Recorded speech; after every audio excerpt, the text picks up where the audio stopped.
There you go.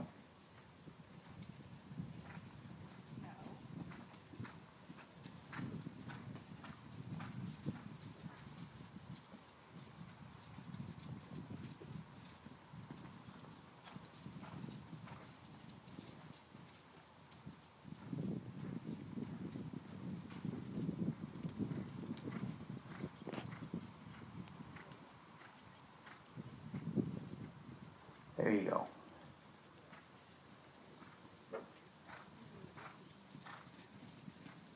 There you go.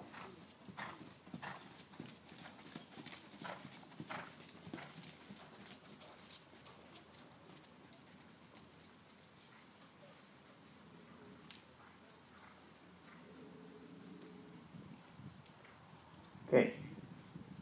So let's come back to your walk and see what that looks like here. How'd that feel?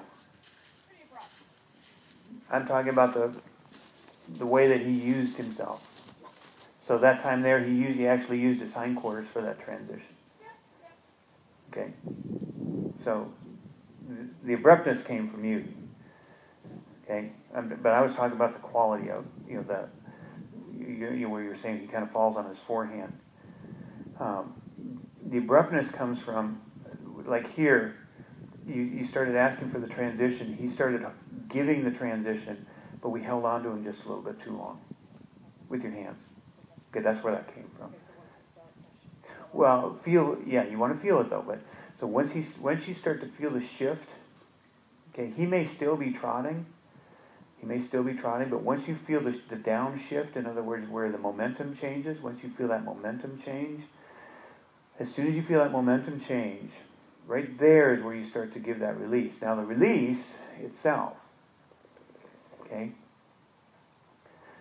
So the release itself could be this, okay? So if you take up the reins here, and give me a little bit of slack. There you go. Okay. So don't look at my hands, just feel this. So the release itself. So let's say we're using this much pressure. I'm just using that as an example. But the release itself doesn't have to be that. The release can be this. Ready? Hold on, that's him. That. From here to there. See what I'm saying? So it doesn't have to be that. That he may, because this, you're still supporting him. You're still there. You're still connected. Everything's still together. Right? From here to there. As opposed to from here to there. That kind of stuff there is kind of what dumps them on the forehand a lot of times. So let's say that so you're going to give me a release here. I'm him. There. Just something that small. Just something that small. A lot of times will be just enough to maintain what you're looking at, what you're looking for, without losing the whole horse in the process. Okay? Well, no, what happened was you didn't give him away at all. So for this transition here, what happened was you took up the contact, he started to change, and you didn't let go. And that's why you got that abrupt transition. So when you feel the change, if you do that little release like you and I just did there, you should get your transition much nicer. You should stay on his back end, and you should be able to get a nice walk on the back side of it without the abruptness that you just had. Okay? So what I was saying before is that so in other words, you got a nice transition. He was on his hindquarters when he transitioned. And then after the transition happened, you and I were actually talking by then, but after the transition happened, then you let him go, and that's when he fell on his forehand. But that was because that big release happened. So he had done the thing. After the thing happened, then the release came, and that's when he dumped himself. Okay, so all I'm asking you to do is just stay connected to him through the whole thing. You're still going to give him a release. It's just going to be a much smaller one. That should lengthen or slow your transition down, so it's not so abrupt. So when you start to feel that change, it's just a little bit of a shift in your hands, just, I mean, barely, so that you can barely feel it, really. He'll feel it. The transition will still happen. It won't be as abrupt, and he should stay on his hindquarters while he does it. And then you should get a nice walk on the backside of it. Okay, let's see what we get.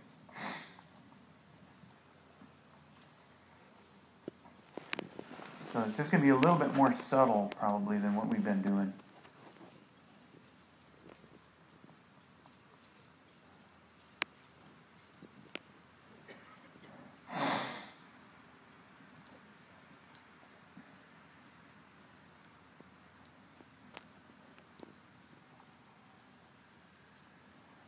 Well, that was a nice little transition there.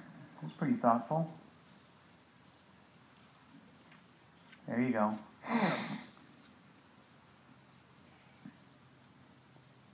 Now again, that could have probably happened a little bit sooner. Kate.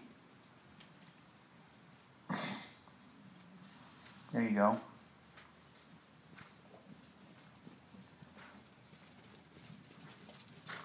There you go. There you go. What'd you think of that one? Yeah. Always a plus. Yeah, that was a really nice, what you did with your hands there, way, way better. Way better. Kate. Kate.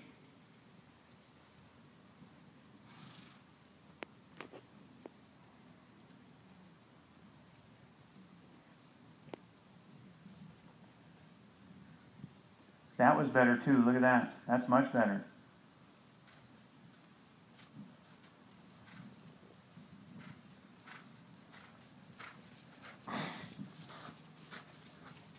Yeah, girl.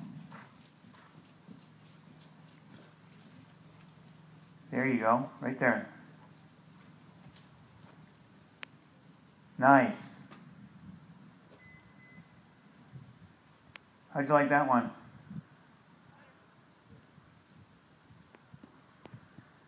Okay, so this is a feel and timing thing, right?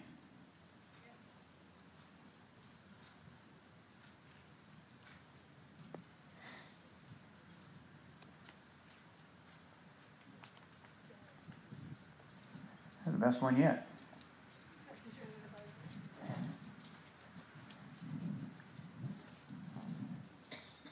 See, yeah. So and again, it's the subtleties, I think, a lot of times that are going to make the big difference, like that. So especially with this guy, because he's pretty, he's really willing, and he's got a lot of try in him. He really wants to do the right thing. And he's also pretty sensitive, kind of like me.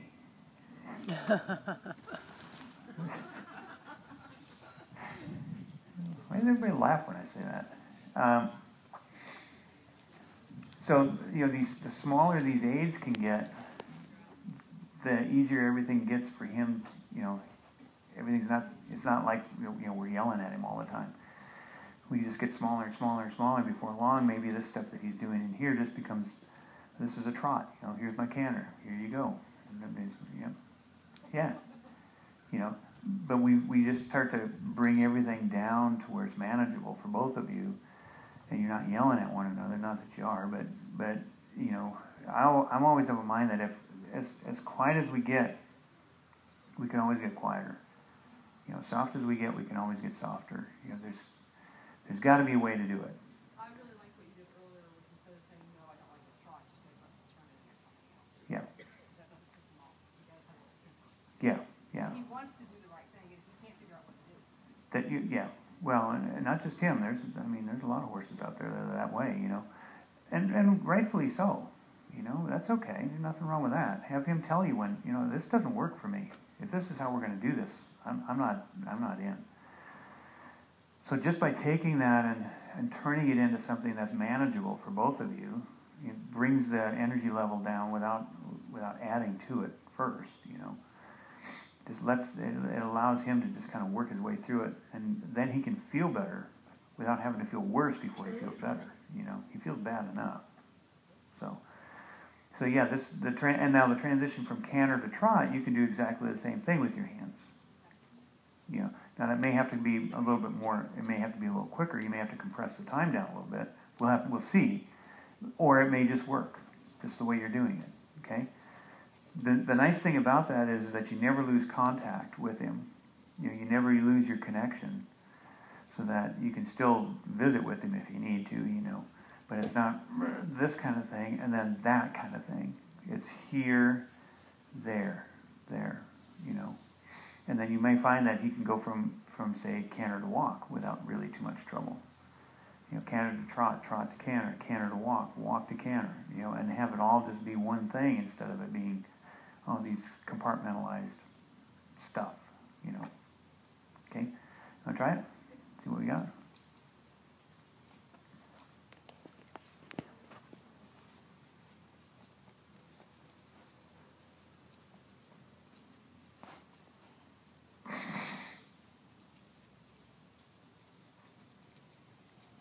That was a nice transition. So he's getting a little tight right there.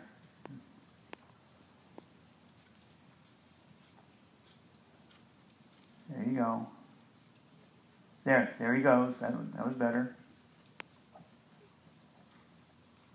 There you go.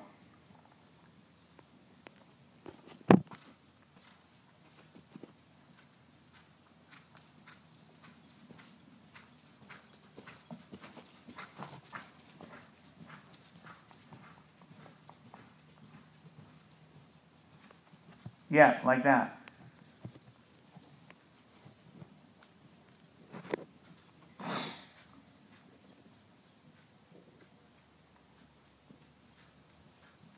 There you go. Keep going. Show you that walk transition. Yeah.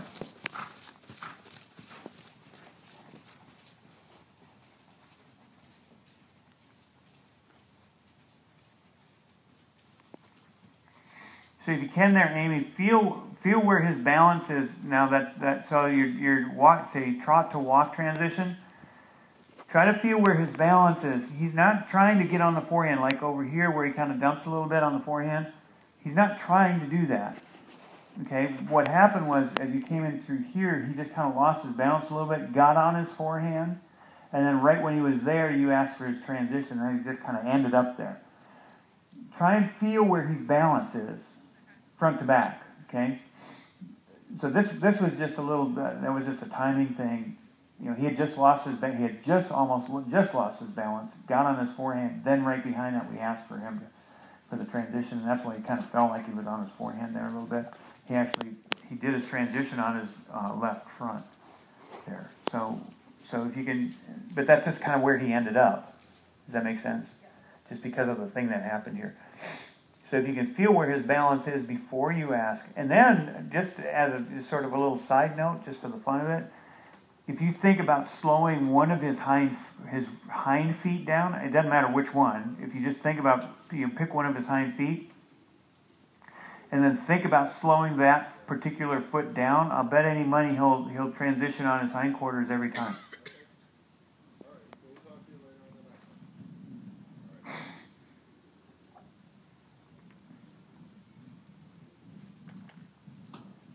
That was a nice transition. There you go, Amy. That was pretty cool. There you go. Yeah. But see, that was better all the way through.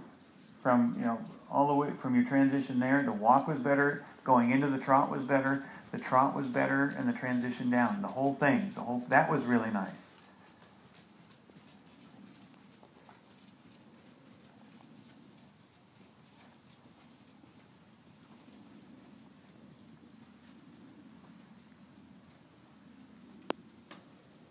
Nice.